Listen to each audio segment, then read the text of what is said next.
Welcome back to our channel. இப்போ lemon rice செய்கிறதுக்கு முன்னாடி ஃபஸ்ட்டு இந்த சேனலில் சப்ஸ்கிரைப் பண்ணாதவங்க சப்ஸ்கிரைப் பண்ணிவிடுங்க. ஸோ லெமன் ரைஸ் செய்கிறதுக்கு ஃபஸ்ட்டு கடுகு சீரகம் தாளித்ததும் 1 ஸ்பூன் உளுந்து 1 ஸ்பூன் கடலைப்பருப்பு சேர்த்துக்கலாம். அடுத்து 1/4 ஸ்பூன் மஞ்சத்தூள் சேர்த்துக்கலாம். அடுத்து 1/4 ஸ்பூன் பெருங்காயத்தூள் சேர்த்துக்கலாம். 1 இன்ச் இஞ்சி பொடி பொடியாக அரிஞ்சது சேர்த்துக்கலாம். 2 பச்சை மிளகா சேர்த்துக்கலாம். கருவேப்பிலை சேர்த்து நல்லா வதக்கணும்.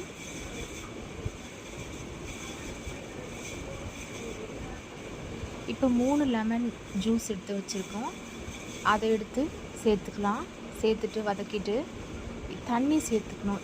கொஞ்சம் தேவையான அளவு 1/2 கிளாஸ் தண்ணி சேர்த்துருக்கேன் நான். சேர்த்து நல்லா கொதிக்க விடணும். தண்ணி நல்லா கொதித்ததும் உப்பு சேர்த்துக்கிட்டு நல்லா கலரணும். தண்ணி நல்லா கொதித்ததும் நிறுத்திட்டு வெந்த சாப்பாடை எடுத்து போட்டு நல்லா கலரணும். கலரிட்டு கடைசியாக ரோஸ்டட் பீனட்ஸ் சேர்த்துக்கலாம்.